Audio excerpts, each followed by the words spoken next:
Bom dia. Bom dia, professora. Vocês estão conseguindo ver os slides? Sim. Certo. Deixa eu voltar um instantinho aqui. Ok. Só colocar um negócio pra cá.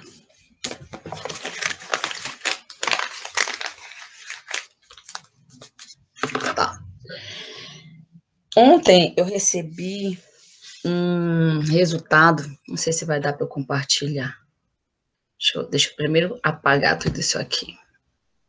De um trabalho de uma aluna, tá? Que ela fez mais ou menos o que eu tô querendo que vocês pesquisem, mas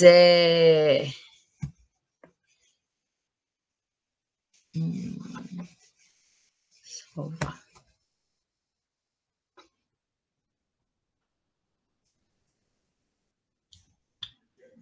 Na verdade, nem está aberto isso aqui.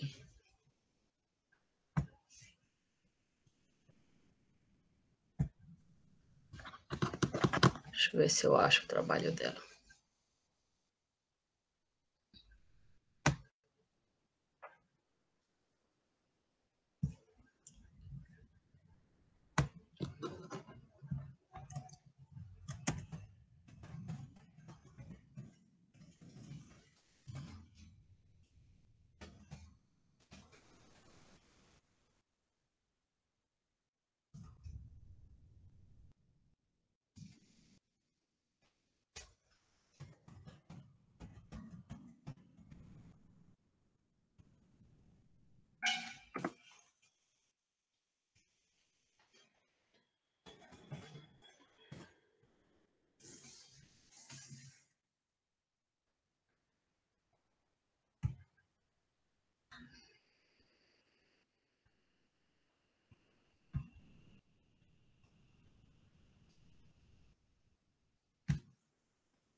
Ele demora.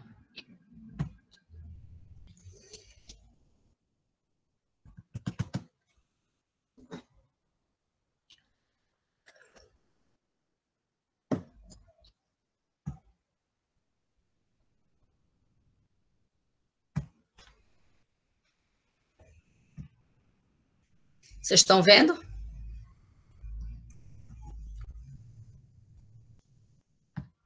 Vocês estão conseguindo ver?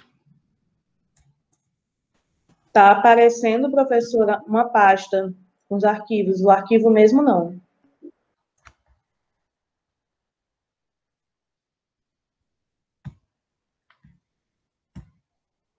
E agora?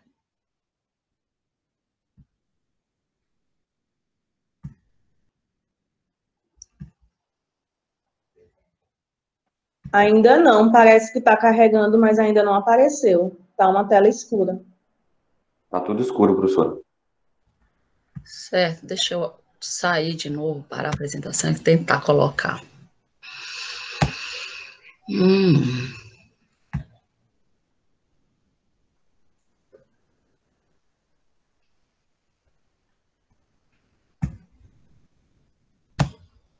E agora?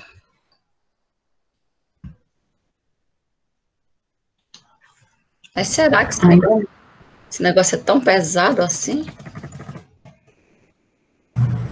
Agora está aparecendo. Apareceu? Então vamos lá.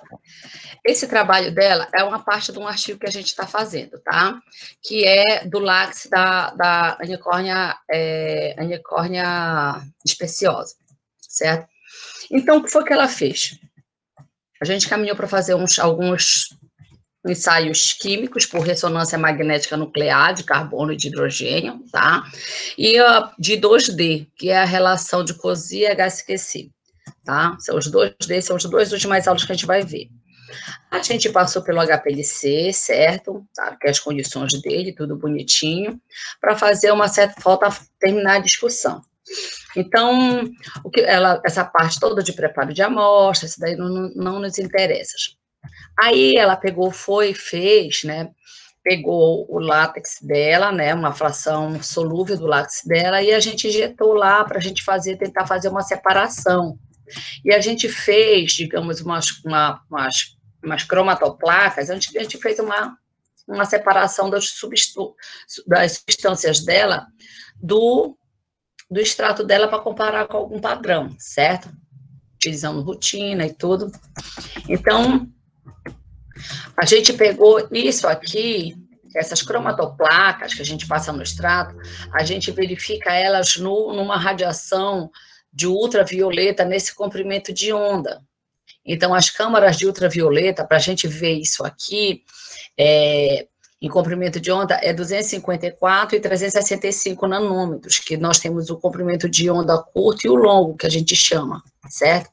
Aqui foi feito, o que ficou mais visível foi nesse comprimento de onda. É uma caixazinha onde a gente tem essas duas lâmpadas, e uma hora ela é escura, né? Uma hora a gente liga, quem trabalha com produtos naturais sabe do que eu estou falando. E aí, depois que a gente verificou isso, verificou que da forma como a gente estava eluindo, fazendo a nossa ilusão, deu para a gente separar. Então, esse daqui já é uma forma da gente utilizar o UV, entendeu? Ah, mas como é que eu vou utilizar o UV? Quem trabalha com óleo pode fazer essas cromatoplacas, quem trabalha com proteína pode fazer essas cromatoplacas, entendeu? Indo mais lá para baixo. Aí, o que foi que aconteceu? A gente fez o espectro da amostra dela, do infravermelho da amostra dela. Então, a gente fez o espectro, a gente consegue observar muito bem aqui essa banda larga, não é verdade? A gente vê essas duas outras bandas aqui em 1000 e pouco, tá? Isso aqui é característico de quê? Alguém sabe me informar?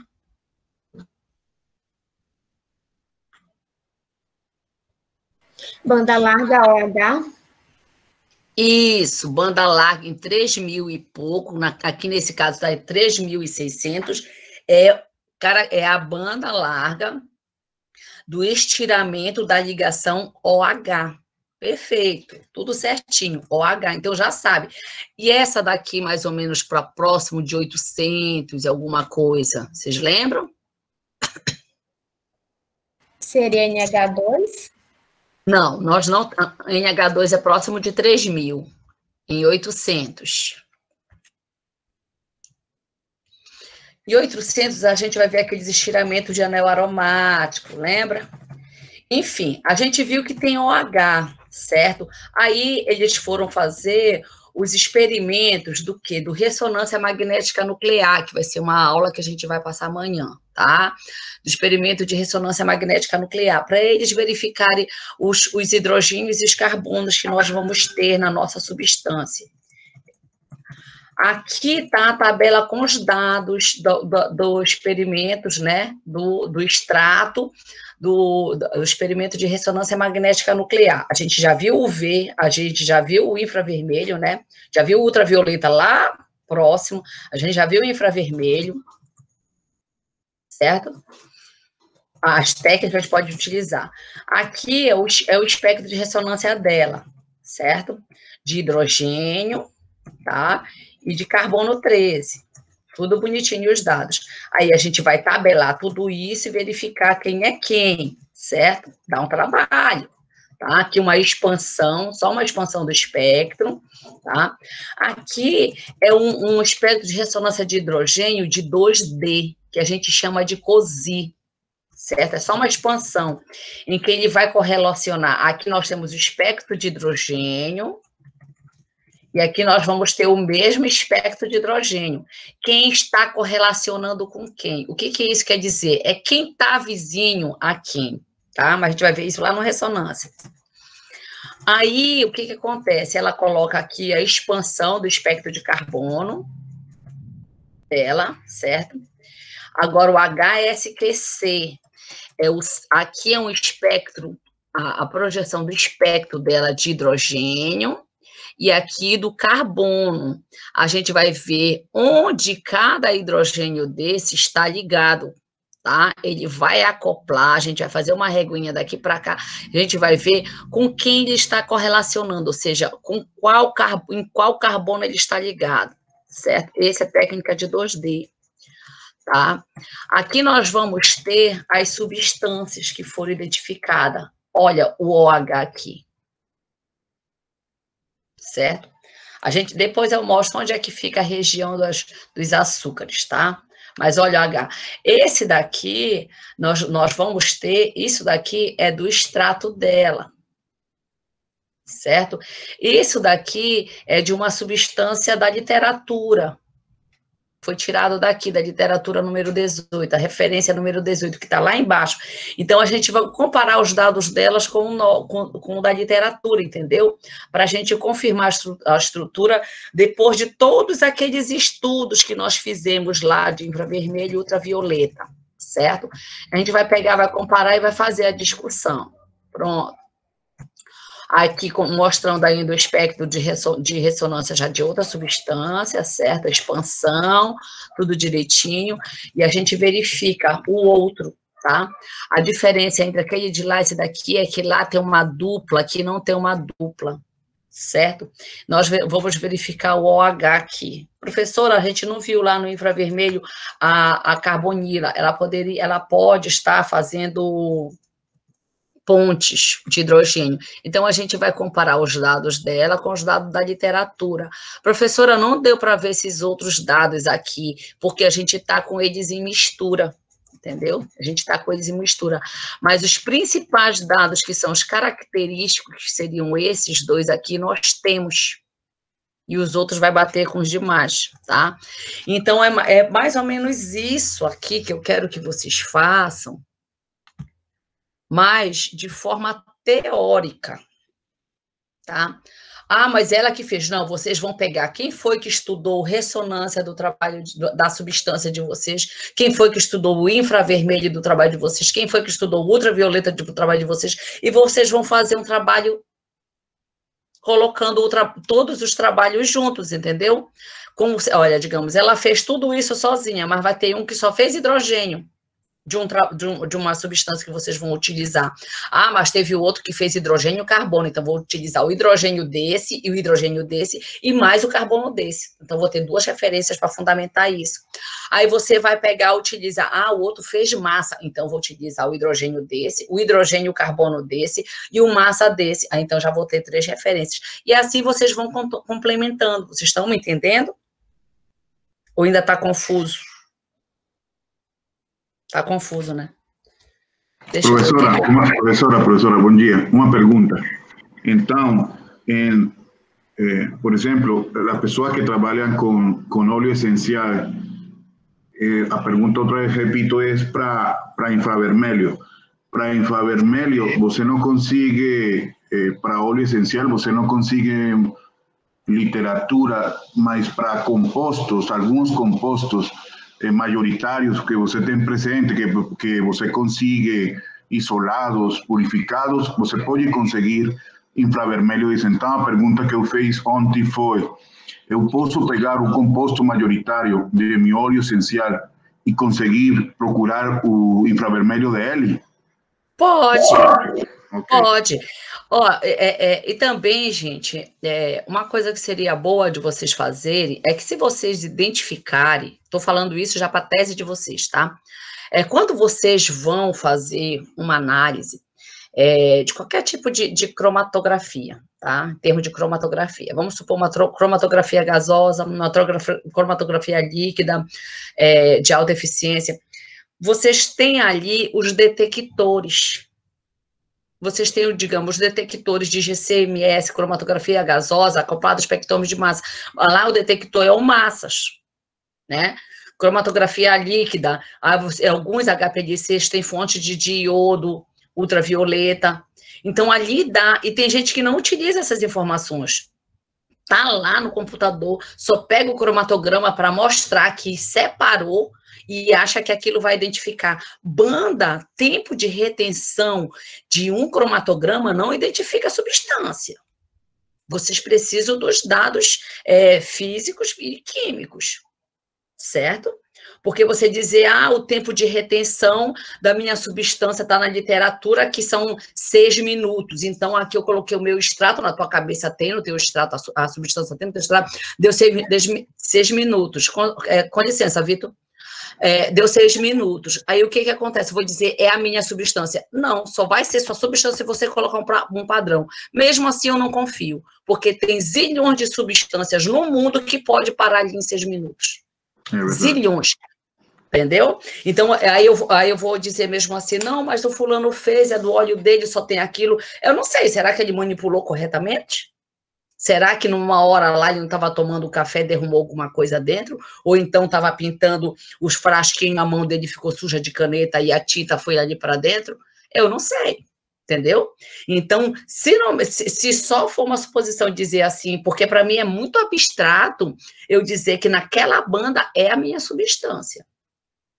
Então, eu sugiro para quem faz e tem esses detectores, usem, não custa nada. Digamos, ela não colocou aí o espectro dela, né? Ela vem aqui e coloca, bonitinho. Porque é uma técnica defasada, que é isso, que é outro, não sei o quê. Não, é uma informação a mais. É uma informação a mais. É melhor você pecar pelo excesso, provando que você está estudando a sua substância, está aqui, ó. Ficou bonitinho no artigo dela. Né? Só falta terminar, daqui só está a discussão, falta a introdução, as outras coisas, certo? Então, é bem melhor você colocar esse tipo de informação no seu trabalho, na sua pesquisa, certo? Você não vai dar ênfase, discutir tudo, você vai colocar o espectro de infravermelho da amostra, aí vai ter que ela precisa discutir. Só aquela banda grande lá de OH, discutir não. Falar que tem a pessoa que entende de química vai olhar, olha, é mesmo. É uma informação, mas então é mesmo. Mais uma informação que ela está nos dando. Porque o ressonância, ele vai sugerir a presença das hidroxilas, mas ele não vai te mostrar a hidroxila, vai te mostrar o hidrogênio e o carbono. Certo? Então, quanto mais, digamos, você vai pegar o seu composto majoritário. Professora, não tem infravermelho dele, não tem o ultravioleta dele. Não tem problema, não tem, certo? O que tem mais de estudo do meu é o ressonância, e é o ressonância de hidrogênio, de carbono 13 e o 2D. Então, trabalhe só com isso, não tem problema nenhum, certo? Eu estou só mostrando para vocês que dá para vocês utilizarem todas estas técnicas, a forma como vocês vão fazer. Agora, se vocês forem querer utilizar todas, aí isso daí já é escolha de vocês. O que eu estou fazendo aqui é mostrar que existem essas técnicas, que elas são importantes na hora de vocês fazerem o trabalho de vocês, para quem trabalha com produtos naturais, certo? E saber dessa existência, se vai utilizar na tese, não sei, mas se porventura depois, quando vocês estiverem os orientandos de vocês sabem que vocês podem recorrer a esse tipo de técnica, tá certo? Tudo bem? Então, vamos começar. Professor, bom dia. Oi, Janilde. É porque a senhora explicou aí que a gente, no caso, pode estar trabalhando no nosso trabalho, né? Eu acho que é no caso do artigo, né? Isso. Sobre ressonância, ultravioleta, infravermelho e massa. No caso, seria para trabalhar esses 4 de uma vez só? Sim. Sim, né? Tá certo. É como ela fez. Ela começou lá, né? Ela fez a extração dela, só que isso aí ela não colocou. Ela colocou. O que tem aí nesse artigo, que ela está terminando de escrever, são só os dados espectroscópicos e espectrométricos, né? Deixa eu desligar aqui meu WhatsApp aqui, que ele fica interferido na nossa aula. Tá? Então, o que acontece? Eu já desliguei aqui, alguém está com o WhatsApp. Aí, o que acontece? Eu venho, digamos assim, eu tenho uma substância X. Deixa eu pegar aqui, abrir aqui. Vocês estão vendo o slide da aula? Ainda não, professora. Tá. Espera lá. Eu tenho que compartilhar, tá certo. É verdade. Então, deixa eu voltar aqui. Olha aqui. parar essa apresentação e colocar uma outra apresentação que eu vou colocar na aula.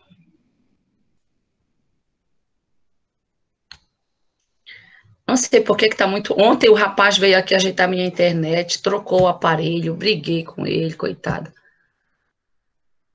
Vamos lá. Vai demorar, eu acho que um pouquinho. Quando aparecer, vocês me avisem. Apareceu? Tá aparecendo. Tá. Sim, apareceu. Vamos supor, eu tenho essa substância aqui. Eu escolhi... Ai, ficou torto, mas enfim. Vamos fingir que tá bonito, tá? Só para me agradar. Tenho isso aqui. É o fenol. OH. Eu trabalho com uma planta que ela tem uma concentração muito elevada de fenol. Vamos supor, isso daqui não é produto natural, tá? Mas vamos supor que... Não, deixa eu mudar de coisa, porque de repente isso vai para o YouTube, aí não vai ficar legal.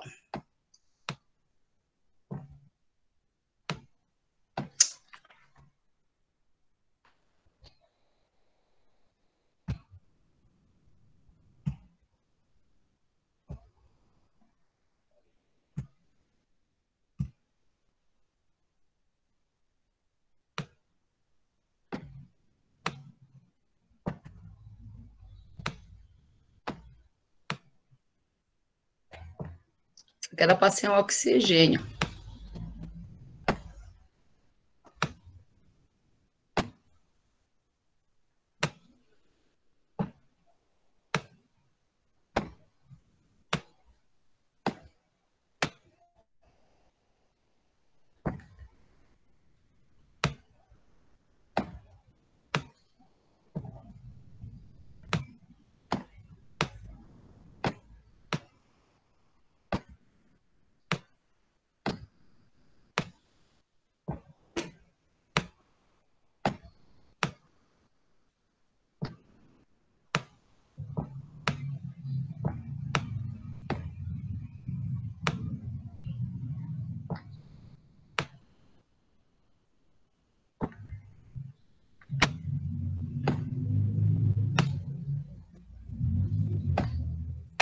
Esse meus olhos estão muito feios, tá? Mas vocês acreditam que esses círculos...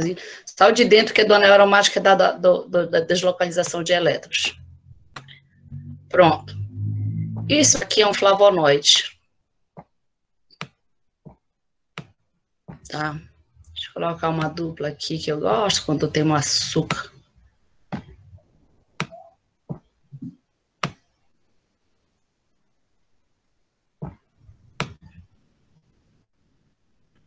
Esse aqui é um flavonoide, tá?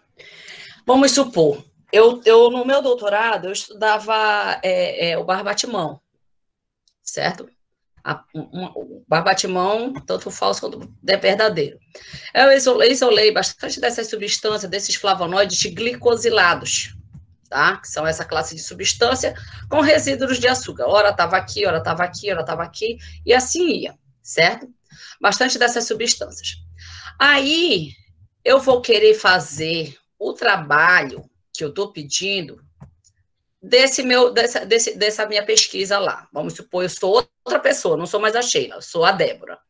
Aí, o que eu vou pegar? Caramba, então eu vou pegar essa substância, que é o composto majoritário da professora, e vou trabalhar em cima dela com as técnicas, certo? Essa substância aqui, quercetina, ela é muito... Não, nem é quercetina. Ela é muito, nem lembro qual é delas, tá? Ela é muito utilizada, né? Ela é muito pesquisada, ela já é bastante conhecida, os flavonoides são bastante conhecidos. Aí eu vou verificar o quê? O que foi que a gente verificou lá ontem? Foi o infravermelho, não foi, que a gente estudou? Aí eu vou verificar, pesquisar o infravermelho disso aqui. Certo? Aí eu vou pegar... O artigo, quem trabalhou muito com isso aqui, como eu trabalhei, eu coloquei os infravermelhos, os massas, de tudo isso aqui. Aí eu vou pegar os infravermelhos, poxa, caramba, Almeida estudou. Então, vou pegar o trabalho do Almeida. Ah, mas o Barbosa também fez o infravermelho. Não, mas agora eu já verifiquei. Tem o Santos e o Souza também, esses dois estudaram. Tudo etial, tá? Aí, mais um outrozinho estudou também, tem dados do infravermelho. Eu vou pegar esses dados desse camarada todo aqui e vou levar para o meu trabalho. E vou fazer a discussão desses dados dele aqui, certo? Vou fazer a discussão. Ou seja, vai ser uma revisão, certo? Desses dados de infravermelho dessa substância aqui. Aí eu vou verificar o ultravioleta dela. Dessa substância aqui. Vou para cá, para o ultravioleta dessa camarada aqui. Aí eu peguei o trabalho de Souza, Oliveira, Barbosa, tudo etial. Carvalho, Silva. Vamos supor, peguei todos esses resultados, analisei tudo que foi que eles acharam, por que foi, se há discordância, se não há, venho, coloco aqui no meu trabalho de revisão, meu segundo tópico, né? Aí eu vou, mas não tem ultravioleta, não tem paciência, não vou ter esse tópico aqui, risca, certo? Aí depois eu vou para o massas. Quem foi que utilizou massas disso aqui? Alguém utilizou massas, mas foi acoplado, o TOEFL e não sei o que mais lá. O fulano utilizou mais fácil, não sei o que. Aí desse aqui tu vai ter zilhões de artigos, bem uns 20. E verificar qual foi o objetivo de cada um dessa arrumação dos massas. Pegar todos esses resultados, verificar como é que os resultados estão, se estão batendo, se não estão batendo. Vou também colocar aqui no meu trabalho de revisão, mais um tópico. Depois eu vou para o RMN.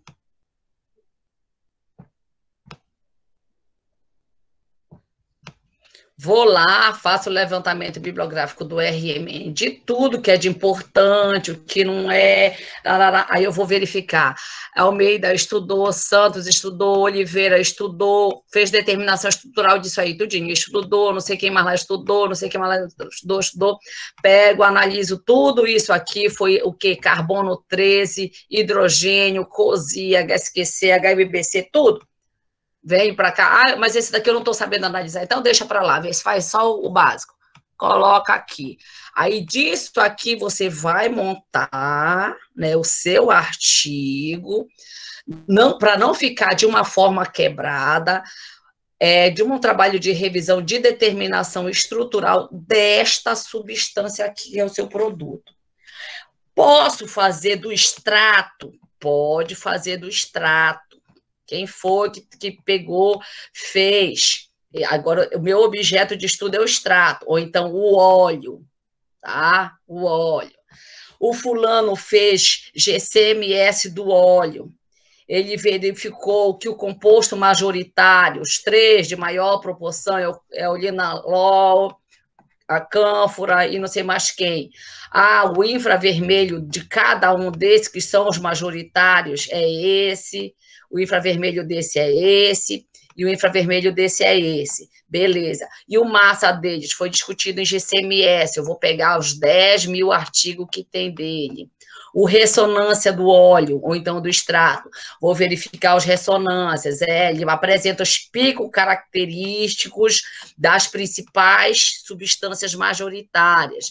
Em delta igual a 6 ponto alguma coisa, é do hidrogênio X. Em delta 6 ponto alguma coisa, provavelmente é do hidrogênio Y, dessa outra substância, ou então do extrato, certo? Eu não sei se esse lado aqui ficou mais complicado, mas eu posso explicar novamente, tá? Posso pegar o óleo. Professora. Ou extrato, certo? No caso, quando a gente fala de composto majoritário, é o que tem maior concentração no extrato, alguma coisa assim?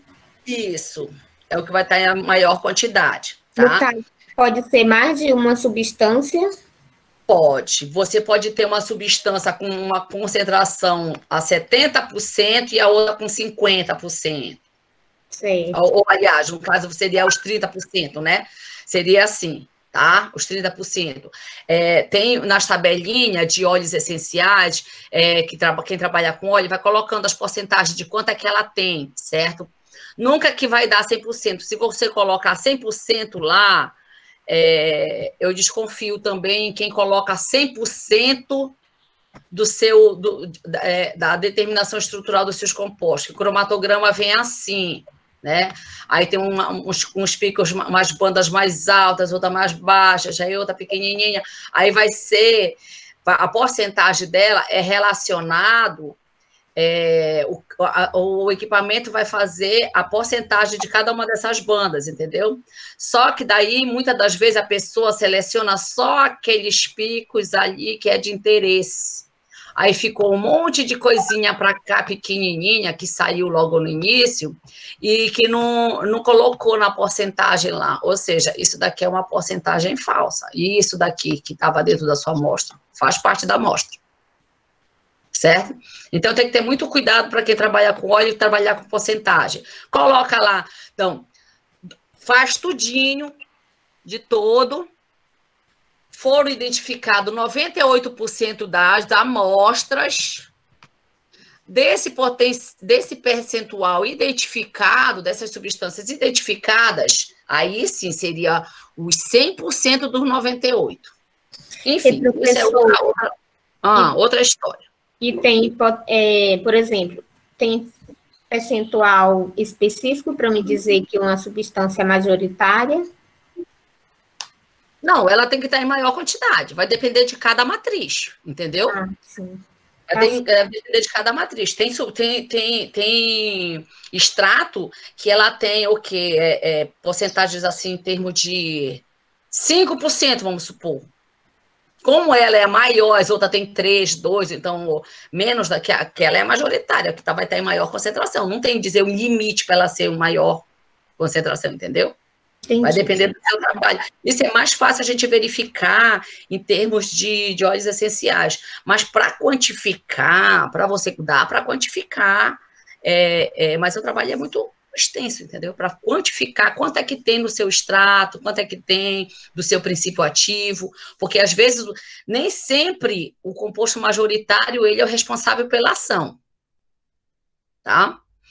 Aí, voltando aqui, tá? Nos slides, que eu estava nesse aqui, aí o que acontece?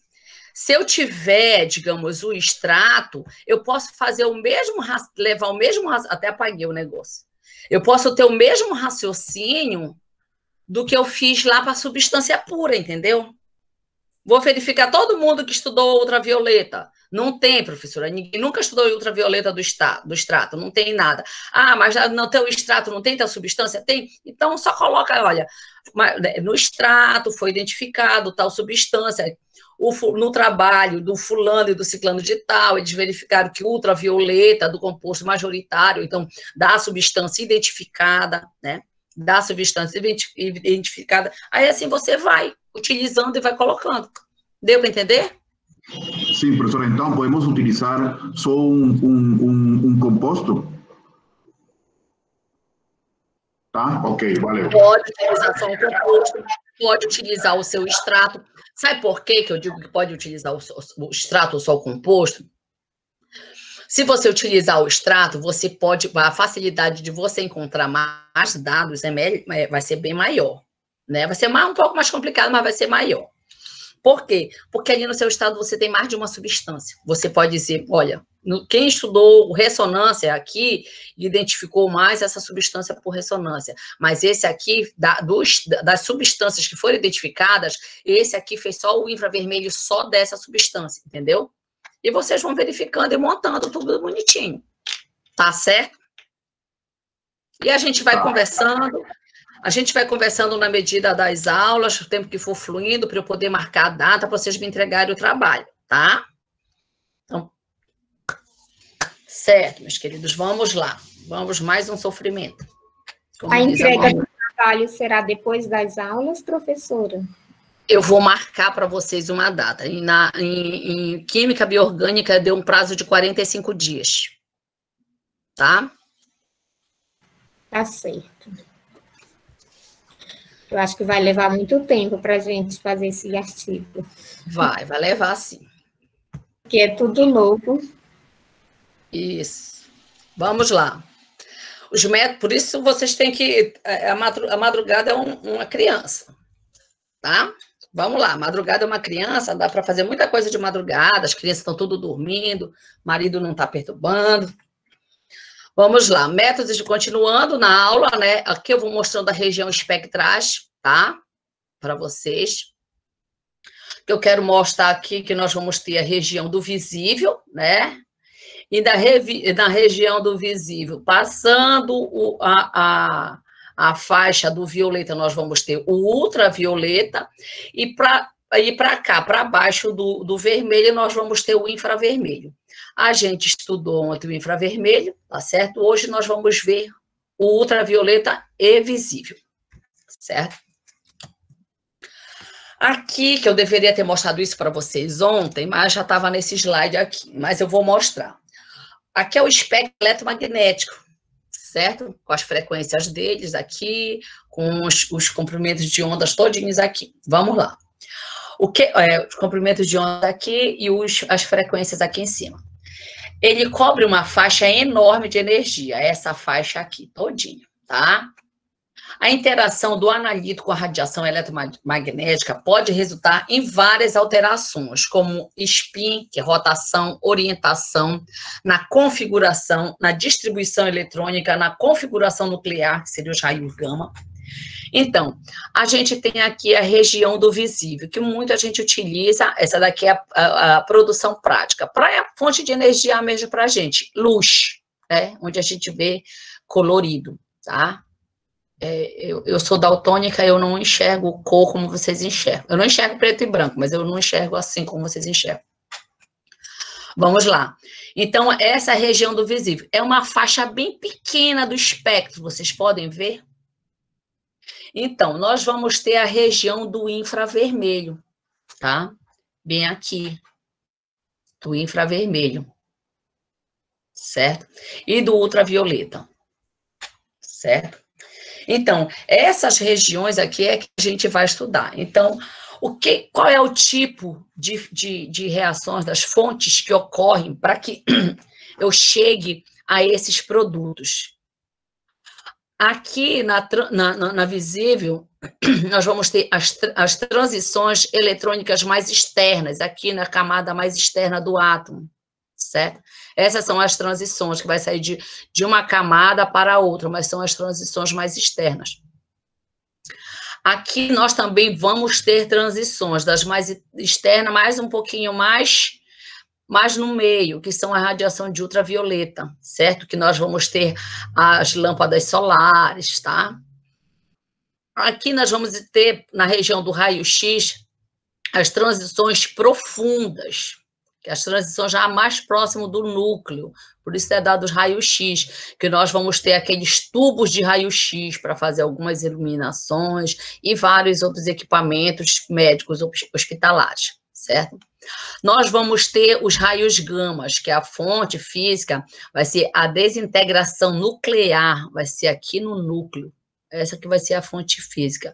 E a gente vai ter o quê? Os reatores nucleares, isótopos radioativos, então tudo a gente vai ter aqui nessa faixa aqui que ocorre. Então, aonde vai ocorrer a alteração vai ser aqui no núcleo, tá? Na região do infravermelho, a gente tem as vibrações e as torções moleculares, foi o que nós vimos ontem, né? Os estiramentos e as deformações. Então, eles são para aquecedores elétricos, certo? Então, é para isso que a gente vai utilizar. A fonte de micro-ondas, aqui na região do micro-ondas, a fonte nós vamos ter de rotação e inversão molecular, certo? Vai ser de rotação e inversão molecular. É o que a gente vai ter os fornos de micro-ondas, tá? Alguns equipamentos de radar. Então, tudo nessa faixa da região de micro-ondas. Já as ondas de rádio é o que a gente vai ter, digamos, como é que ocorre a fonte física? É a aceleração circular de elétrons em campo elétrico-magnético. Então, eles vão circulando dentro de um campo elétrico-magnético. Então, é para a produção prática dele, é para equipamento de transmissão de sinais, tá certo? Então, é para essas antenas grandes, tudo. Então, é para isso, essas fontes todinhas aqui, tá? É onde elas vão, onde a gente consegue enxergar essas regiões, certo? E agora, a gente vai verificar, o infravermelho, agora a gente vai o ultravioleta, né? Vamos lá. O que ocorre com a radiação quando ela vem à nossa pele? A gente precisa saber, né, o que acontece com a radiação ultravioleta. A gente tem um exemplo aqui de uma pele em que ela está protegida, né? Nós temos a hipoderme, a derme e a hipoderme, a derme e a hipoderme. Nós vamos ter as 3 camadas, certo? Quando ela está protegida, ela não penetra muito, né?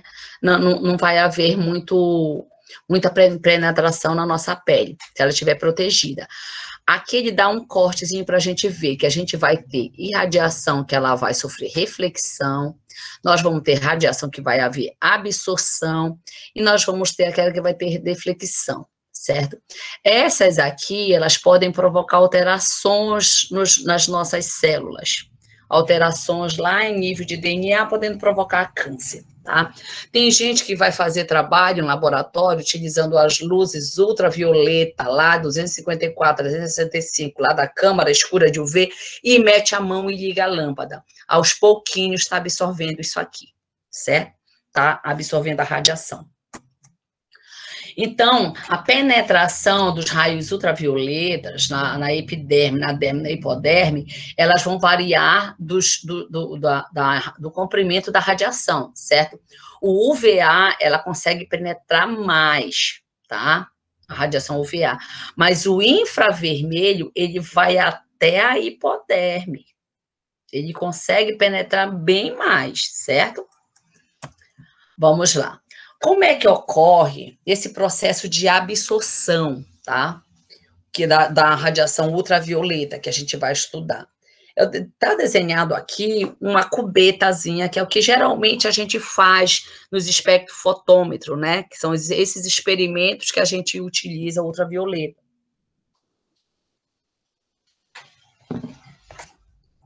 Então, a gente verifica que vai ter o quê? A grandeza da atenuação depende da concentração da molécula, né? Então, vai depender da concentração da molécula aqui, para a gente verificar se vai transmitir, qual a quantidade de transmissão que a gente vai ter, qual a quantidade de energia transmitida, a incidente, absorvida e a transmitida, tá? Que é isso que a gente precisa saber. Então, se a gente vai saber se aqui dentro a substância vai estar mais concentrada ou não, a quantidade de energia que a gente vai ter aqui. Então, a gente consegue fazer um cálculozinho de concentração, tá? Aqui nós vamos ter, como é que acontece? Quando o feixe ele vai incidir na amostra, vai haver todas essas interações, onde vai, dependendo do feixe, ele pode haver reflexão, né? Vai haver o espalhamento, perda, tudo, absorção, até a gente ter o feixe emergente, né? A gente vai incidir e depois a gente vai ter a energia. Então, nós vamos ter a transmitância, normalmente ela é expressa por porcentagem, tá? T%, que é igual a P dividido por P0, que é o P dividido pelo P0, tá aqui. A emergente da incidente, tá? E multiplicado por 100, certo? A gente pode fazer a absorvância em termos de logaritmos, que é relacionada com a transmitância, tá? E aqui o cálculozinho para a gente poder chegar, né, mais ou menos ao valor da absorvância. Certo? Isso aqui vocês, não precisam vocês se preocuparem com esses cálculos, porque o computador faz tudo direitinho, só para vocês realmente verem mais ou menos como faz. Quem estudou isso foi Lambert e Beer, tá? Que eles estudaram quando a energia absorvida, a energia transmitida, decresce exponencialmente com o caminho óptico, certo? Então, este aqui estudou essa transmitância, essas energias absorvidas e transmitidas de composto sólido. Esse daqui aproveitou o trabalho dele, viu e que fez para compostos líquidos. Então, eles conseguiram fazer e a lei ficou dos dois, Beer e Lambert. Tá? Os cálculos, que eu acredito que muitos já tenham visto, esses cálculos, né? Mas como eu mostrei agora há pouco para vocês, não vai para vocês se prenderem. A representação gráfica, quando a gente coloca lá no equipamento, ela pode ser de duas maneiras. A concentração versus a transmitância, então a gente começa a verificar que vai decaindo, né? Ou seja, vai estar aqui a concentração máxima, vai transmitindo, aí a transmitância vai, porque está sendo absorvido, ou a absorvância vai estar absorvendo, então vai absorvendo mais, e pronto.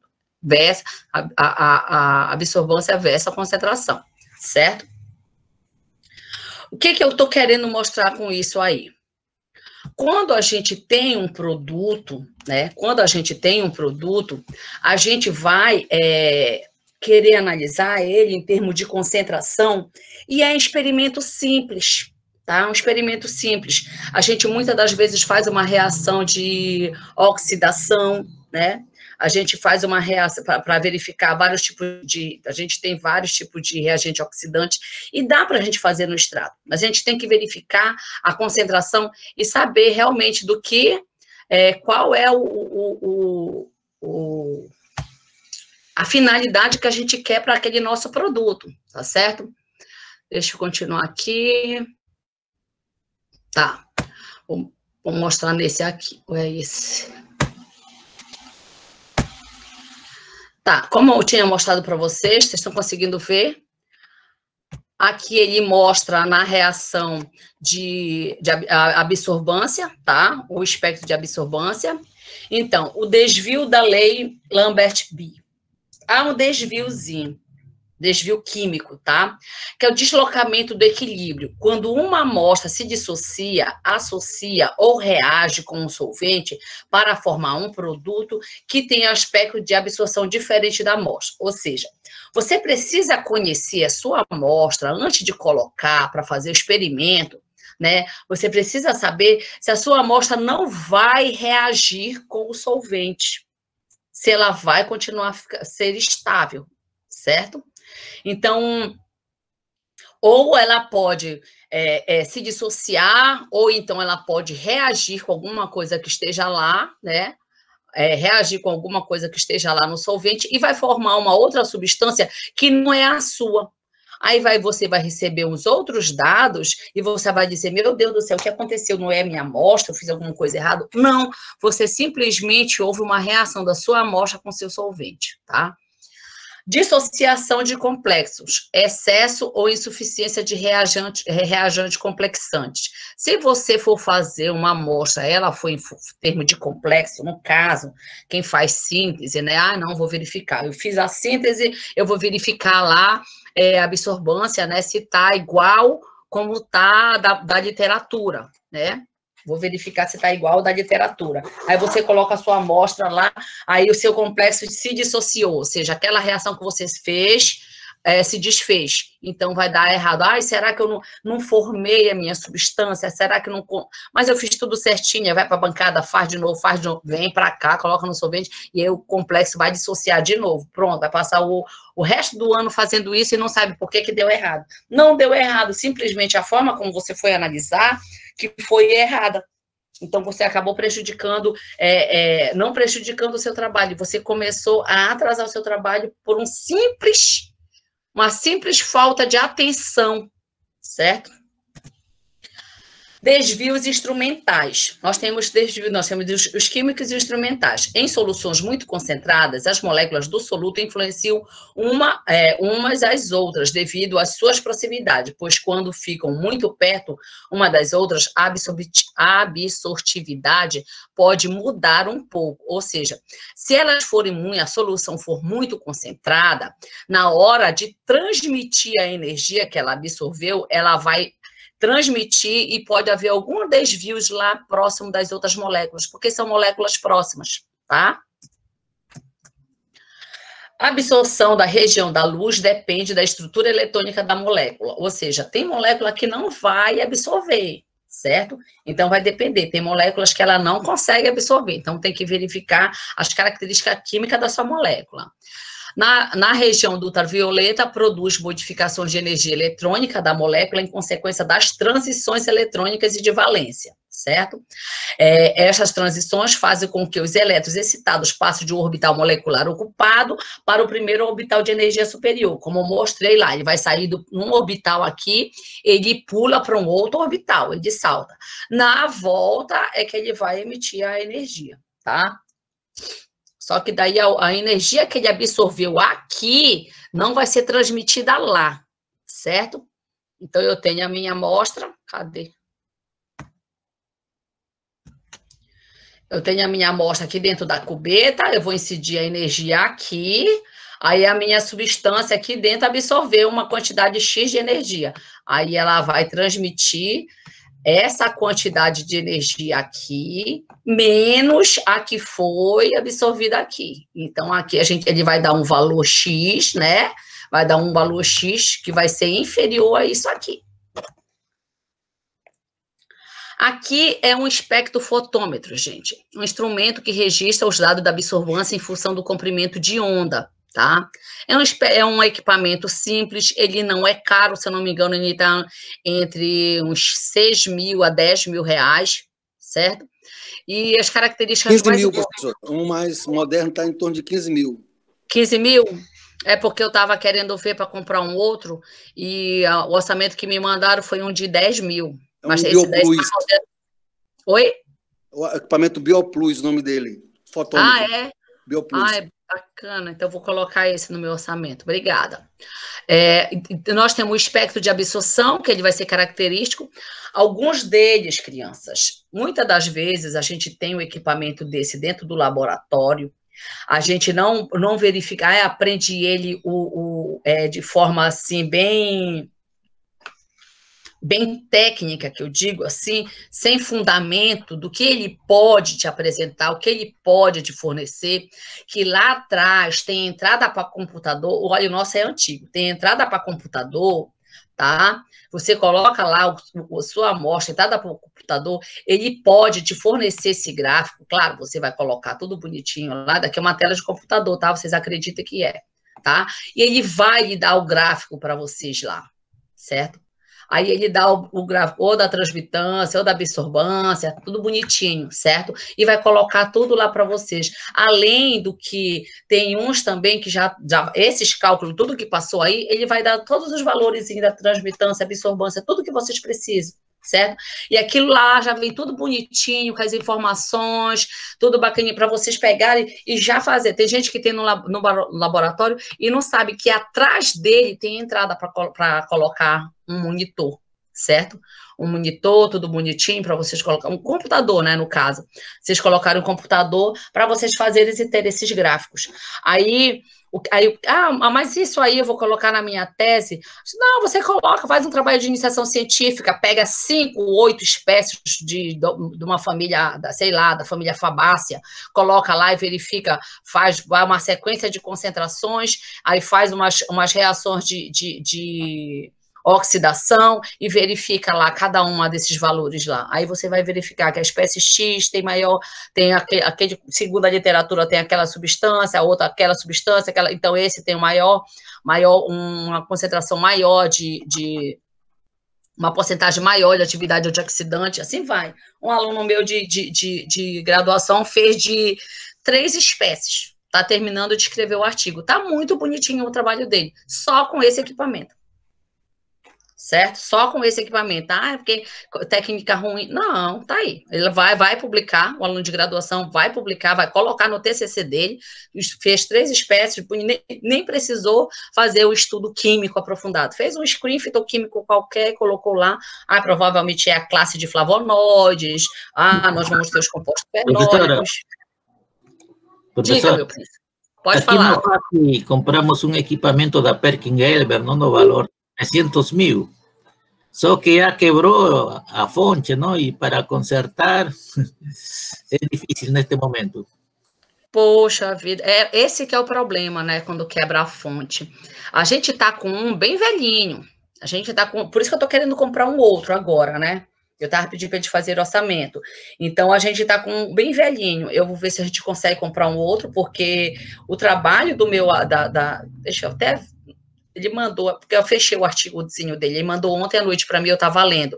Ele está muito bonitinho mesmo o trabalho dele, certo? Quer dizer, ele utilizou só isso aí. Não precisou muita coisa, ele foi para lá o sábado, fez uma atividade, ele e mais outros, né? Fez uma atividade antioxidante de 3 extratos, levou para fazer a verificação lá, né? Se reduziu, se não reduziu, a atividade antioxidante deles lá. Verificou, estão terminando de escrever o artigo, vai entrar no TCC dele e pronto.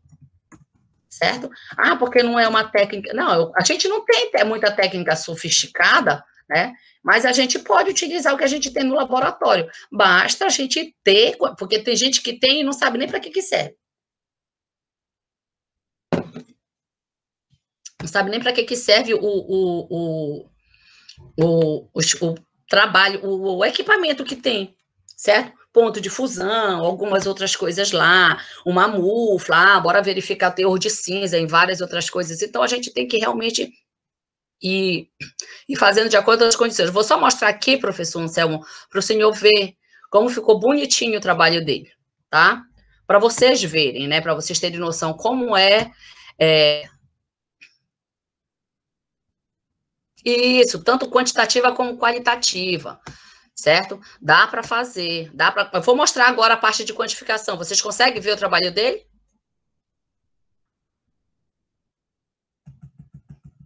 Dá não? Eu estou achando que dá nem é esse. Já estamos vendo, professor, já.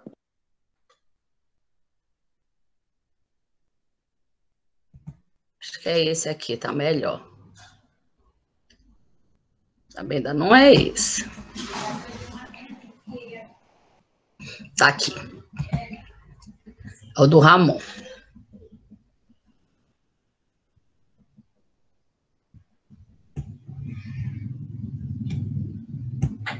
Só para vocês verem realmente como é que ficou muito bom o trabalhinho dele. Ah, a gente vai mandar para uma revista B3, alguma coisa, mas o menino está na graduação, não precisa nem de... Mas que coisa, não é esse publicar. Artigo? Oi? Está precisando publicar, né?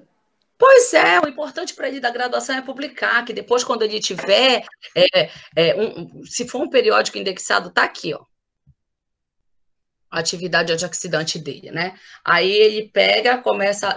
nem é esse, que não está nem formatado. Tem um que está todo formatado já, né? Já para revista, que já pedi para ele formatar. Tá aqui. Ele fez, né? Não foi necessário colocar o gráfico.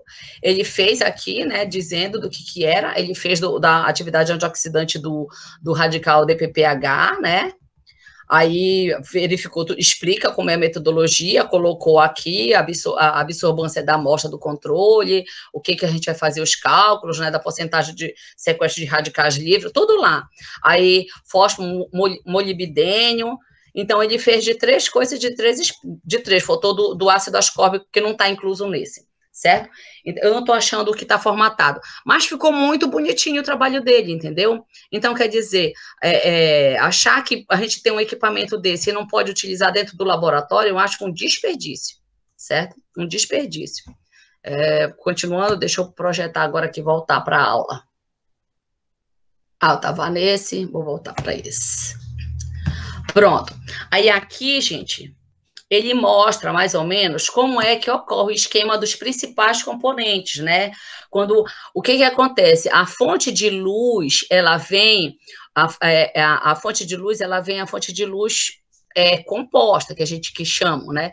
E ela vai passar por uma espécie de um monocromador, e vai passar só a luz monocromática, vai incidir, e depois a gente vai ter o detector, aqui que é a amostra. Filtro, né, professora? O filtro, né? Um filtro que a gente vai ter aqui.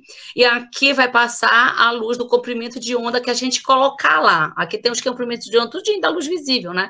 E quando a gente colocar lá, ela vai passar e a gente vai verificar certinho verificar certinho qual é, né, a absorção que a gente está querendo. E a gente vai fazer. As fontes, olha aí, professor, as fontes.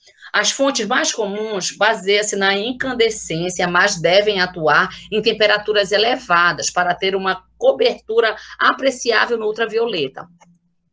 São constituídos por filamentos de materiais que são excitados por descargas elétricas com elevada voltagem ou aquecimento elétrico. Geralmente elas estão todas ligadas, né, na tomada. São as lâmpadas, elas são do tipo de lâmpada com descarga de hidrogênio, que são utilizadas na região do ultravioleta, e essa de tungstênio, certo? Dessas daqui que eu acredito que são uma das que eu já utilizei bastante, que é utilizada na luz visível, tá? As condições para uma fonte ser de boa qualidade: gerar radiação contínua, ter intensidade de potência radiante suficiente para permitir a sua detecção pelo sistema detector, ser estável. Além disso, ela deve ter um tempo de vida longo e preço baixo, porque se queima a fonte, como aconteceu lá no... Isso tudo, quando a gente for comprar o equipamento, a gente tem que ver. Se queima a fonte, a gente tem que ter como a gente colocar, entendeu? Eu estou lá com uma câmara escura de UV, duas, na verdade, tem duas lâmpadas queimadas. Aqui em Macapá, já fui atrás dessas casas de lâmpada, não tem. Já fiz o pedido, não tem. Eu verifiquei que tem em Belém. Se eu não me engano, não é R$15 uma lâmpada. Eu estou com 2 equipamentos parados por causa de R$30. Aí veio a pandemia, meu amigo ia comprar para mim, ia mandar, agora que está com essa mais flexibilização que ele vai mandar para mim, certo? Então, queimou antes da pandemia, aí elas estão paradas lá, eu tenho medo logo de perder, vou logo pedir para ele comprar logo um bocado, né? Aí já fica logo guardado. Bom, os monocromadores que são aqueles filtros, né? Que a função deles é para selecionar o comprimento de onda e que tem interesse para a sua análise, tá? Você vai selecionar. Constituição, ele é constituído por uma fenda, tá? Vai ter uma fenda, tá aqui a fenda, olha aqui a fenda, de entrada do elemento de dispersão da radiação e a fenda de saída, fenda de entrada e fenda de saída. Esses monocromadores são do tipo prismáticos e os reticulares, certo? Os prismáticos, a radiação policromática vinda da fonte de radiação passa pela sua fenda de entrada e incide sobre a face de um prisma, sofrendo desvio. Foi lá para o prisma e sofreu desvio, tá? Os vários comprimentos de onda terão diferentes direções após a incidência no prisma, se for realizado um ajuste rigorosamente controlado da fenda de saída, pode-se selecionar o comprimento de onda desejado. Ou seja, se eu controlar isso aqui, tá? Se eu controlar isso aqui, eu vou selecionar certinho o comprimento de onda que eu vou querer aqui, certo? Aí, nós vamos ter o prismáticos. Continuando, os prismáticos, é o que ele mostrou lá, né? Então, a entrada, aí nós vamos ter o prisma, e selecionando aqui, a gente vai ter, né, para onde o prisma vai direcionar, que vai ter a fenda de saída, que é justamente o comprimento de onda que a gente quer, certo? Monocromador reticular. O principal elemento dispersante é a rede de difração. Essa rede consiste em uma placa transparente ou refletora, com muitas ranhuras paralelas e equidistante. Dispersão resultante desta rede é linear, então vai ser tudo linear quando elas passarem por essas ranhuras. Os vários comprimentos de onda dispersam são igualmente espaçados, por isso a fenda de saída isolará uma banda de radiação. A resolução é muito mais elevada que o prisma, certo? Então, aqui a gente vai ter, ela vai ter, né, tem a fenda, a gente vai ter a rede e ela vai conseguir distribuir direitinho pelas ranhuras onde a gente vai ter aqui na rede. Os tipos de espectro fotônico para a região do UV visível. Nós vamos ter de monofeixe, tá? Vamos ter de monofeixe, a gente vai, coloca o padrão, verifica direitinho, até vai dar o nosso sinal, e depois a gente coloca o da nossa amostra e compara, né? Do padrão vai ter que ser, a gente vai considerar 100%, e da amostra a gente vai verificar, tá? De acordo com aquilo. A fonte, a gente precisa saber que a fonte da radiação, monocromador, a fonte é o que vai dar a fonte de radiação. O monocromador ele vai selecionar uma banda ou um único comprimento de onda. Cela para amostra é a cubeta, onde você vai colocar a sua amostra.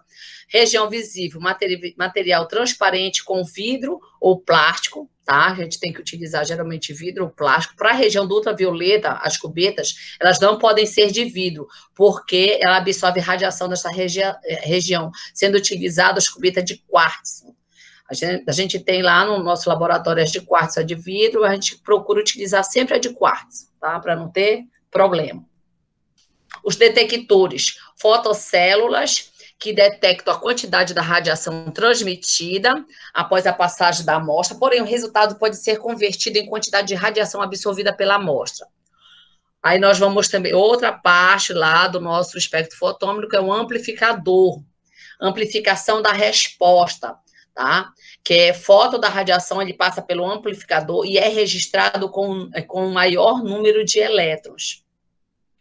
E, por fim, o registrador, que transforma o sinal elétrico que chega ao detector, amplificador em energia mecânica, fazendo o registrador mover-se, certo? Então, a gente vai ter lá aquele registrozinho lá, que é aquele lá do espectrofotômetro aqui que a gente viu. A gente pode colocar um computador para a gente ver, cadê? Tá para cá. Vai aparecer lá embaixo um outro espectrofotômetro, eu mostro. É esse aqui, ó. E aqui a gente vai ter. Então, ele vai aparecer lá para a gente, tá? Agora já são tudo digitalizados, né? Olha, um exemplo de um espectrofotômetro. Esse daqui, não é, mas eu tinha visto um que o professor tinha falado, que alguém falou aí, tá? Aqui é onde a gente vai colocar as cubetas, certo? A gente vai colocar as cubetas, aí a irradiação vai passar daqui para cá. Outra cubeta. Nós temos a nossa lá com 4, tá? Para 4 cubetas que a gente coloca. Então, a gente faz logo seriado. Coloca o padrão, coloca ela aqui. Certo? Deixa eu ver se tem mais alguma outra coisa que eu possa... Professora. Diga, minha linda. Cada cubeta dessa pode ser material de plantas diferente, é? Uma você tem que lavar. Uhum. Você lava bem direitinho, tá? Outra coisa, quando você for colocar lá, você filtra na cubeta. Ela é uma cubetazinha assim de pequena, quadradinha, igual aqueles quadradinhos que eu mostrei para vocês. Aí você vai lavar, vai secar, né? Eu costumo colocar os pinhos, aí você vai lavar com uma picetazinha, tirar todos os resíduos, né? Tudo bonitinho, dar uma limpada. Os meninos, eles limpam bem limpam tudinho com algodão. Só que na sua amostra, quando você for colocar, é bom filtrar, não tem resíduo nenhum. Mas eu vou filtrar um pouquinho de amostra. Como é que eu vou te ensinar a filtrar? Você vai colocar o seu material, não tenho nada pequeno aqui. Como se você tivesse você vai colocar dentro do frasquinho um pedacinho de algodão. Mas toma cuidado quando você for pegar no algodão para não sair, no caso, aqui as gorduras que você tem nos seus dedos, pode ir proteína, alguma coisa assim, tá? Aí você vai colocar lá, pega o algodão, fazer bolinha, isso aqui não faz. Pega, ou então tira com uma pinçazinha, dá uma ajeitadinha, coloca, pega o mínimo possível. Aí você vai pegar uma pipetinha Pasteur. Em cima do algodão, você vai colocar lá a pontinha da pipetinha Pasteur, já amassadinha, né? Aí com a pera, a tetinha, já amassada. Aí você coloca em cima do algodão, aí você vai largando devagar. Não larga tudo, não, ele vem com tudo, né? Aí você vai largando devagar. Aí ele vem só a sua amostra solúvel, e tudo que não ficou solúvel, resíduo, tudo ficou lá, poeira, que às vezes fica poeira, ficou lá, você passa daquilo ali para a sua cubeta, já está filtrado. Entendeu? Pois é, aí no caso, como é colocado 4 cubetas, eu queria saber se poderia ser de 4 espécies diferentes, alguma coisa assim. Uma é o seu padrão. Um é o seu padrão. Nas outras 3, você poderia colocar da mesma espécie com concentrações diferentes. Sim, entendi. Obrigada. Tá? Nada, meu amor. Vamos continuar. Voltando aqui. A aula, eu não sei se a Débora já colocou no YouTube, ontem ela ficou de colocar no YouTube. Certo, Regiane, vou disponibilizar assim a aula, tá? Hoje mesmo, vou dar um jeito nisso, é porque a Débora resolve umas coisas, eu fico no negócio de orientação, e a gente está bem... Deixa eu ver onde era que eu estava. Tá. Isso mesmo. Deixa eu voltar para cá com vocês.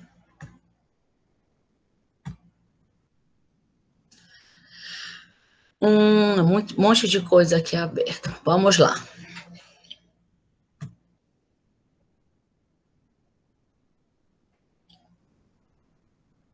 Aqui, né, quando eu tinha mostrado aquele espectrofotômetro anterior para vocês, tá? Aqui, quando é que ele passa o feixe... Não, já tinha passado isso para vocês, né? Já sim, já tinha passado.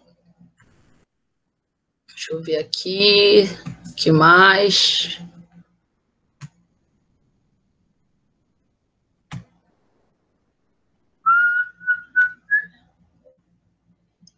Paramos nesse.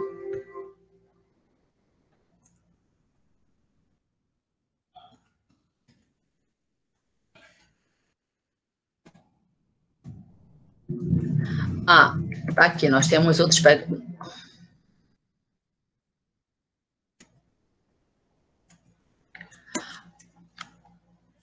Vamos lá, vou colocar só uma etapazinha aqui para vocês verem. Quando vocês forem colocar, utilizar.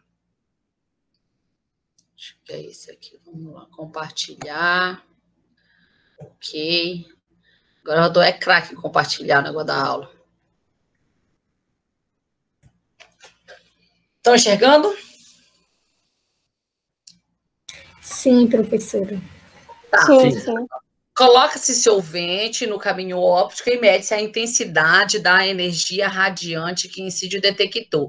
Esse é o branco, tá? Eu não gosto de falar branco, porque na hora que a gente vai colocar em artigos, os revisores, eles criticam isso branco, né? A gente coloca o controle negativo, certo? Então, que eles sugeriram isso, mas muitos utilizam branco, né? Que é só o solvente e pronto. Aí, substitui-se o recipiente com o solvente pelo recipiente com a amostra e faz a determinação propriamente dita da absorvância. Então, você já tem lá, colocou o branco, né? E depois você vai colocar o da sua amostra, no caminho da luz. Nesses que tem margem, não é para você tirar e colocar. Tem uns que tem um carrinho, você só vai puxar. Coloca um, depois coloca o outro, depois coloca o outro e o outro, tá? Espectrofotômetro... Professora, depende de equipamento para equipamento, esse processo de análise, porque quando eu aprendi, às vezes a gente aprende, como a senhora disse, de forma técnica, né, o processo de medida, e eu aprendi que a gente media lá durante o processo como se ele tivesse calibrando o equipamento, assim que a gente liga, aí colocava o branco, né? E aí fazia essa medida. E aí depois eu tirava essa cubeta e colocava as minhas análises para serem realizadas. Mas aí depois já me disseram que eu tinha que colocar a cubeta do branco e deixar ela lá durante todo o processo de medida, né? Já que lá o equipamento que eu utilizava tinha 2 locais de colocar cubeta. Isso varia de equipamento para equipamento ou certo é colocar primeiro e substituir? Ou não tem certo, depende do equipamento? Não, aqui, ó. Tá vendo aqui? Sim. Ele tem mais de um lugarzinho para colocar, né? Sim. Deixa eu procurar um outro aqui.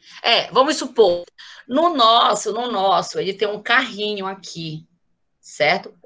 Ele tem um carrinho que a gente coloca, são para 4. A gente coloca o primeiro, o segundo, o terceiro e o quarto. Aí ele é manualzinho, a gente puxa ele aqui, pá, instalou, a gente espera o feixe de luz passar no primeiro carrinho, que é o nosso branco. Aí passou, a gente também calibra o equipamento, espera dar um tempo, aí depois que a gente vai fazer as nossas análises. 1, 2, 3. Então, vai depender da forma que você manusear o equipamento, entendeu? Tem esses mais modernos que não precisa tanto a parte de estabilização. Eu acredito, né, na minha humilde opinião, que tudo que você vai fazer em equipamento, você tem que calibrar. Tudo. Porque, digamos, em balança, a balança, para você utilizar uma balança, não é você ligar a balança e correr para fazer o seu experimento. Para cá, né? É para você utilizar a balança e correr para fazer seu experimento. Você liga a balança, espera 45 minutos, tá? Até ela estabilizar tudo bonitinho, num local onde não tem interferência de nada, o ar-condicionado não pode estar em cima da sua balança e você utilizar lá. Se você quer uma quantidade precisa, quero 0,1 miligramas, entendeu? Eu vou lá Professora, Oi. o professor Sócrates, que é farmacêutico, não? Que trabalha assim com medicamentos, ele antes ainda faz uma curva de calibração. Isso, dá para fazer a curva de calibração. Mas ainda vou falar mais um pouquinho para cá, tá? Então, dá para fazer a curva de calibração com esses equipamentos. E professor Anselmo, a curva, muitas das vezes já tem equipamento que já lhe dá a curva de calibração. Tem uns que a gente precisa plotar os dados num software e ele que ainda vai fazer a nossa curva de calibração, certo? Os experimentos que eu fiz, eu utilizei o UV para fazer curva de calibração para dosar, né? As nanopartículas que eu sintetizava. Isso. Então, aí você vai pegar os dados para poder fazer a curva de calibração. Mas já tem equipamento moderno que já te dá a curva de calibração. Já está acoplado no computador, já te dá tudo bonitinho, a tabela dos dados, né? E a curva logo embaixo. Então, às vezes, é dar a curva em cima, os dados no lado. É mais ou menos um desse que eu estou querendo ver se a gente consegue lá para a gente. Eu não sei onde é que eu estou. Aqui. Tá, vamos lá. É aqui, gente, que a gente estava? Era, né? Então, são nos cômodos, né? Pois as amostras e o branco têm que ser colocados alternadamente num único feixe de radiação. Eles têm que passar, porque eu tenho que comparar o resultado do... o branco é que vai me dar o parâmetro, né? Da energia incidente mesmo. Não é adequado para medir absorvância não é adequado medir absorvâncias em função do tempo, tá? Só que, digamos, algumas reações de oxidação que a gente faz, a gente precisa esperar meia hora. Se você for fazer uma bateria de experimento, quando você der meia hora no seu primeiro frasco, quando for lá pelo seu quinto frasco, você já não tem mais meia hora, você já tem mais 40 a 50 minutos. Então, já não dá mais para verificar. Então, quando for para fazer, tem que fazer igual como os meninos fizeram. Eles estão fazendo uma bateria, eles estão marcando ali aquele negócio, o experimento todo cronometrado. Olha, a gente vai terminar, então, nesse minuto começa a preparar esses daqui. Já fica logo todo mundo na bancada, tanto é que eles foram num sábado, para ninguém perturbar a cabeça deles, né? Para eles fazer, para que o tempo não fosse diferente para as outras amostras, entendeu? Quanto tempo leva, professora, mais ou menos, para fazer uma análise? É rápido para fazer uma análise dessa no espectrofotômetro. O problema é o preparo da amostra. O que demora é você preparar a amostra.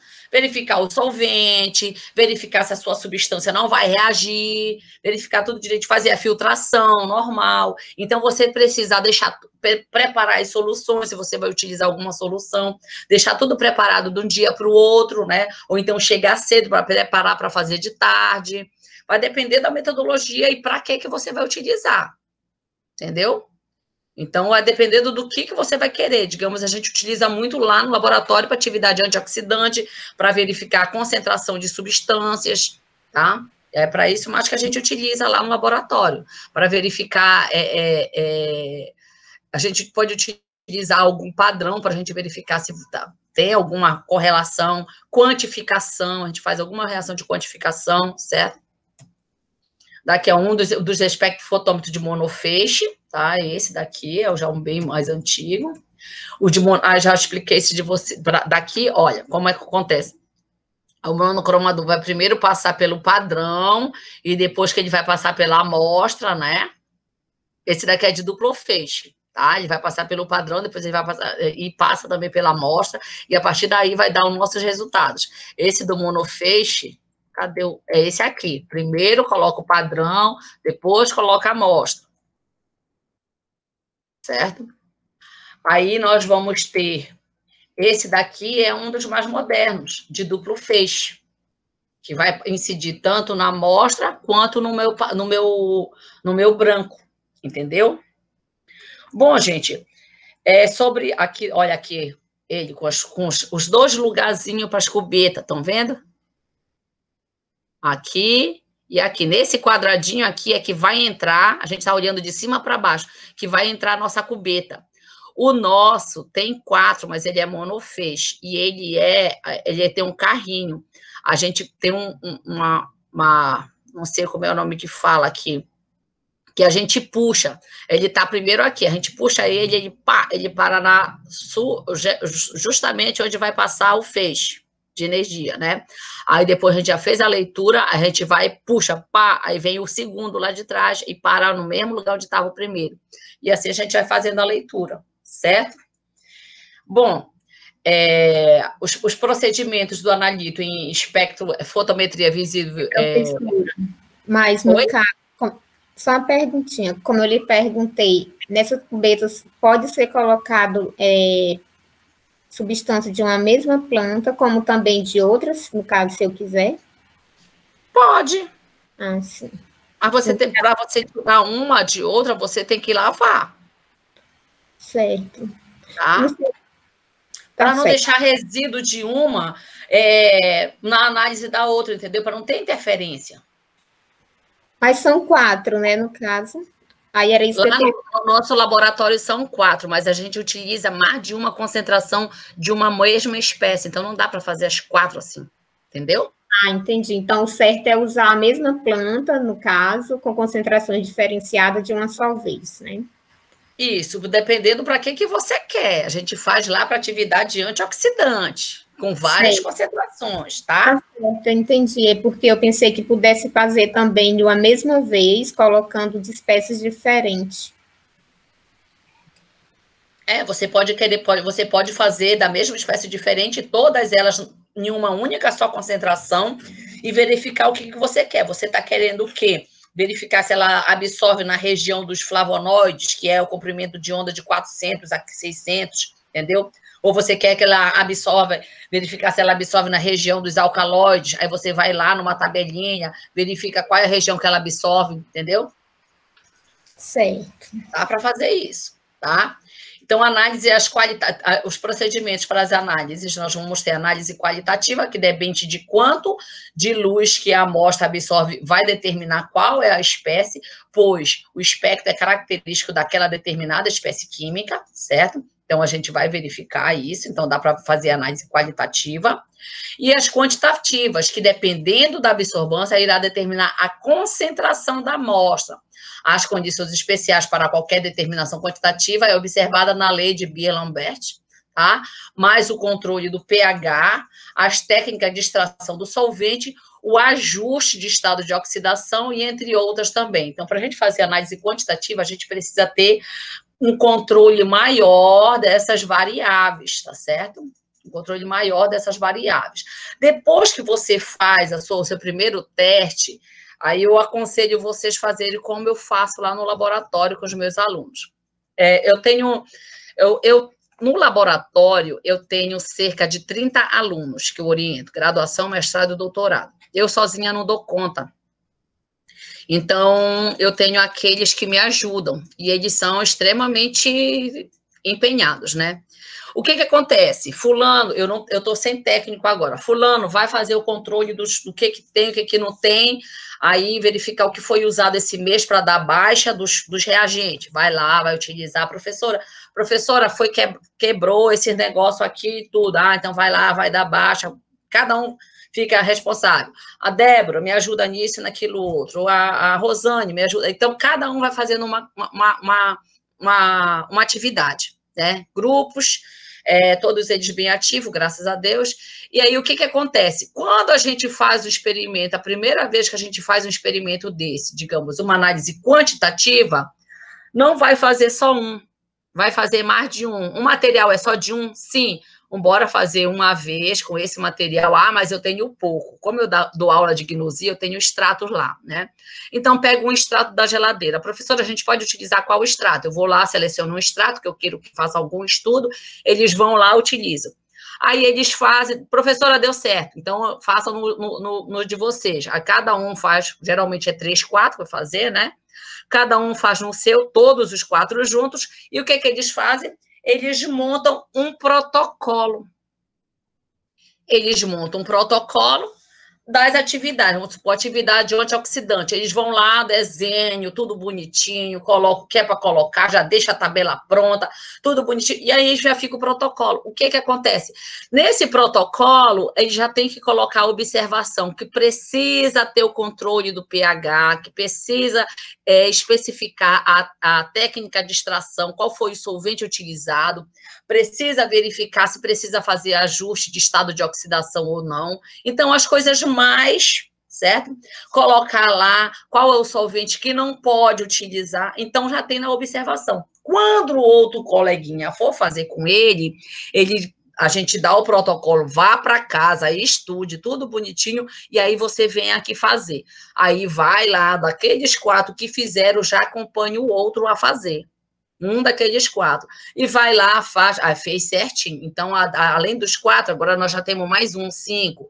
Aí o outro vai fazer outro teste, vamos fazer um teste de toxicidade com artemissalina. Professora, eu vou lá, ensino aquele grupinho, tudo direitinho, eles vão lá, testo, tudo bonitinho, e faz o protocolo. Então, para todos esse tipo de análise, nos laboratórios que vocês trabalham, é interessante separar e fazer um protocolo, certo? Que aí minimiza os erros. Então, principalmente esses quantitativos, que as variáveis são grandes. As variáveis são grandes, tá?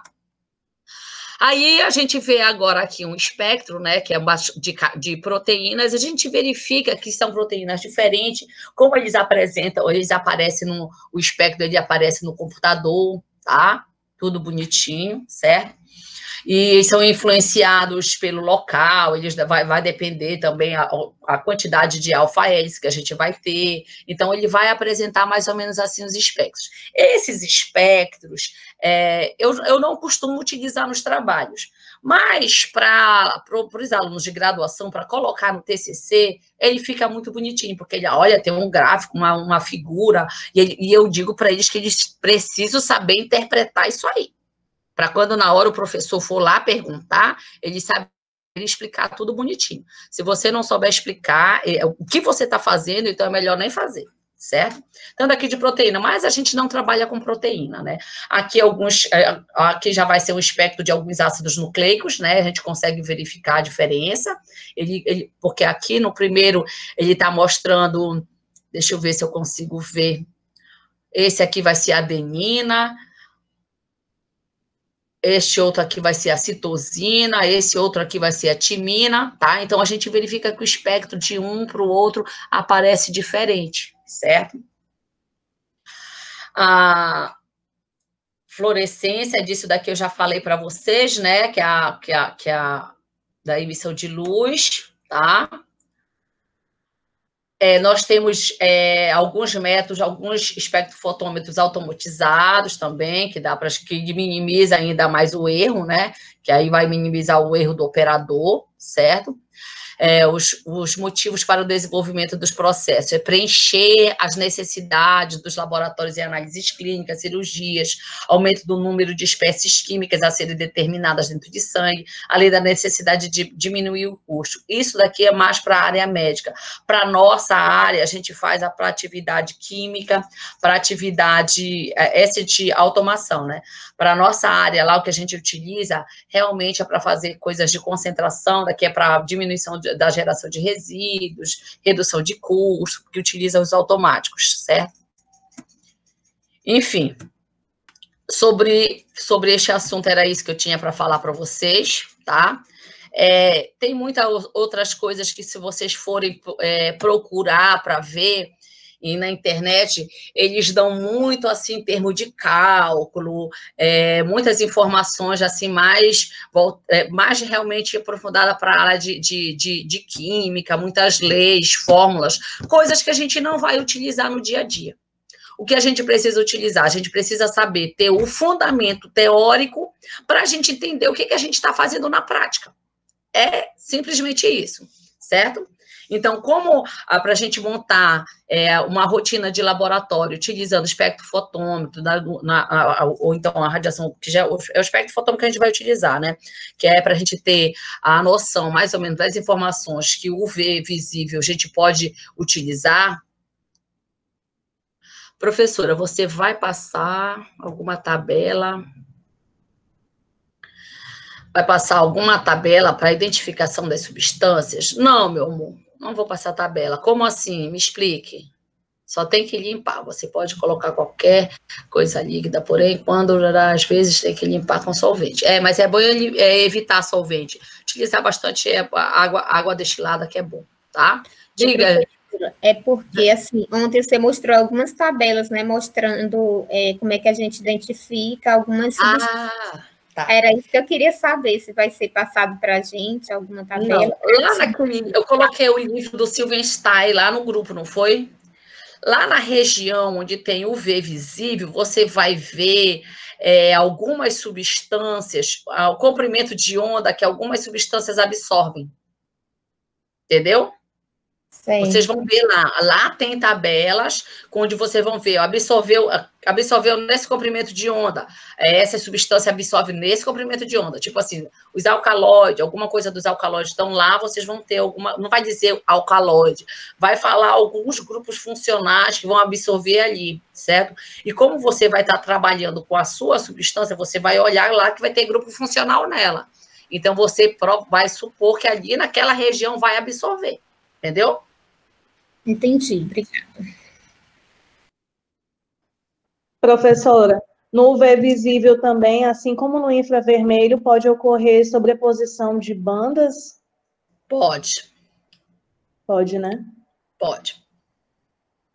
Mais alguém, gente? Não? Bom, gente, por hoje era isso que tinha que falar. Amanhã a gente começa massas. Vou verificar se agora com a Débora para colocar no canal. Tá? Deixa eu colocar aqui que está descarregando. Para colocar no canal, tá? As aulas e ela posta no grupo para vocês, tá bom? Essas duas aulas são bem mais... Diga, professor Anselmo. Não, muito obrigado, estou aprendendo muito. Não, eu sou físico e é a primeira, na minha carreira, só tive química geral, na teoria e um laboratório. Então, mais aprendi na prática, no laboratório, no dia a dia, não? Estudando eu sozinho. Mas agora, com suas aulas, estou entendendo melhor muita coisa. Muito obrigado. Que bom, excelente. Fico feliz, fico muito feliz.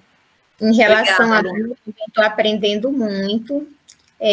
Eu queria estar trabalhando no meu doutorado a parte de extratos, né, que eu queria ver toda essa análise das substâncias encontradas nos extratos, só que não foi possível, mas se você morasse por aqui por perto, com certeza eu já iria fazer, porque eu já tinha começado a fazer coletas, né, de uma planta que não tem nenhum estudo com ela, mas aí meu projeto foi todo mudado, aí vou trabalhar agora com outra coisa. Mas, mesmo assim, depois eu quero continuar com essa parte de extrato. Tem avião, já está podendo voar. Pois é. Já dá para voar, já. Eu estou com uma... Vou lhe procurar. Pode procurar, estou aqui. Às vezes, assim, fica complicado, às vezes, eu mandar e-mail, entendeu? Às vezes a pessoa manda e-mail para mim, eu vejo, para eu não perder o e-mail, eu escrevo assim, me manda um e-mail tal dia, porque dali eu vou ler aquele e-mail naquele dia, entendeu? Porque às vezes não dá para eu responder naquela hora. Teve uma pessoa, eu acredito que, não sei se foi do Tocantins, de Mato Grosso, não lembro de onde, ele viu um trabalho de um aluno meu de graduação, queria saber a metodologia da atividade antioxidante. Aí eu peguei e disse assim, espera aí, eu vou pegar para você. Fui, eu disse, eu só peço o seguinte, que você dê crédito às pessoas que elaboraram o protocolo. Aí eu encaminhei para ele o protocolo e ele colocou no trabalho dele. Seguiu a metodologia segundo o protocolo digital, né? Colocou o sobrenome lá, com todos na referência colocou os autores, dizendo que o protocolo daqui do laboratório de farmacognosia e fitoquímica, e colocou o nome dos autores do protocolo, né? Eu com os meus filhos lá, 4, 5, e assim a gente vai. Então, a gente tem vários protocolos. E é por isso que é bom. E agora, porque a gente não publicou ainda esses protocolos, né? Como a gente vai agora encaminhar para a revista, e a PLOS um trabalho de uma doutoranda, a PLOS, ela solicita, né? Se a gente tiver o protocolo, quiser publicar, para a gente publicar o protocolo na PLOS. Aí eu peguei e disse assim, eu digo, olha, já que você já tem um protocolo, quando a gente já tiver todos o artigo todo pronto já com todas as metodologias, a gente encaminha para eles para publicar o protocolo. Porque eles têm um trabalho de desenhar o tubinho de ensaio, de tirar a foto, de mostrar que vai colocar ali no tubinho, ou então que vai colocar lá na cubeta, entendeu? Como é que eles estão fazendo a filtração, todos eles bonitinho colocando ali. Então, é bom eles publicarem e colocarem ter o nomezinho deles lá, não é verdade? Que é o nosso protocolo, a forma como a gente faz, certo? Aí, depois que publicar, eu divulgo para vocês também, tá? Que daí já fica, porque como eles vão fazendo sempre, aí já fica mais fácil da gente ter do que a gente... Porque quando a gente pega um artigo, a gente vai ler a metodologia, ali na metodologia tá tudo que deu certo, tá tudo que você colocou ali, às vezes tem alguma coisa oculta da forma como eles fizeram, tudo bonitinho. Mas eu não estou entendendo, ela diz que coloca tanto, utilizou 0,1 ml, para não sei quanto e não sei o quê, mas não tem, no protocolo, como está tudo bonitinho, eles vão tirando as fotos, que eles fazem para que o outro possa reproduzir, certo? Para que o outro possa reproduzir sem grandes problemas, porque daí aí terminou de falar, professora, eu também já estou nessa parte, eu queria fazer o antioxidante, porque são alunos do PET, né? Então, eles têm os projetinhos deles, mas se eles conseguem alcançar os objetivos deles, eles podem fazer coisas além do que está no objetivo, tá? Os alunos de graduação, de pós-graduação também. O seu objetivo do seu trabalho é esse. Professora, fulano está fazendo tal coisa, eu queria fazer... Quando você terminar, você alcançar os seus objetivos, você pode fazer o que você quiser. Aí eu vou lá, vamos verificar se tem reagente, vamos verificar o que pode fazer. Professora, aí terminei a minha parte aqui, eu já fiz isso aqui, já começou a escrever? Já, deixa eu ver. Aí me mostra, então tá. Aí eu vou fazer, mas eu queria saber se dá para eu fazer também uma atividade antioxidante, ou de artemia salina, ou um microbiológico, sei lá, uma atividade qualquer. Aí eu disse, tá, bora marcar, vou agendar para você, verificar, todo mundo verifica quem é que vai fazer. Aí eu pego o caderninho lá, verifico, olha, fulano vai fazer. Informa para eles lá que eu disse que você pode fazer com eles. Verifica como é que vai ser, tudo bonitinho, faça tudo, vão fazer geralmente final de semana, então a sexta-feira, à tarde, um horário que eu não esteja no laboratório, que eles ficam com medo quando eu estou no laboratório. Ai, meu Deus do céu, eu vou fazer besteira. Eles ficam mais relaxados, né? Aí... eles vão fazendo direitinho. Outros não, já querem que eu esteja lá, para toda hora me perturbar. Professora, vê se tá tal cor. Professora, eu não sei o quê. Aí eu sou daltônica. A gente pergunta, professora, tá verde. Eu digo, agora lascou. Eu digo, olha, se tiver da cor da folha, que tá verde. Foi assim que eu aprendi. Se tiver da cor da folha, que é verde. Certo?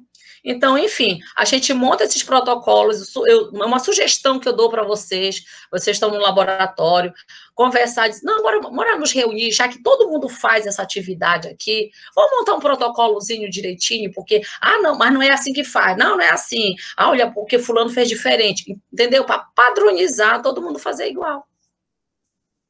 Certo? Mas eu não vou deixar o protocolo para o laboratório, foi só a Jéssica e a Regiane que fizeram, então bora ficar só para nós duas. Enfim, é assim que vocês vão ter que fazer, certo? Que daí vocês vão padronizar o trabalho de vocês, vai ser mais fácil de vocês reproduzirem depois que vocês terminarem o doutorado de vocês, tá? Já tem um protocolo guardadinho, tem PDF lá no computador, pronto. Eu imprimo, encaderno, deixo lá. Professora, a gente vai fazer, pega aqui, tá tudo bonitinho, leve para lá, os protocolos tudinho e pronto.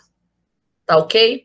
Bom, crianças, era isso. Amanhã já começa já mais pesado, né? A gente vai ver massas, tá? por enquanto, essas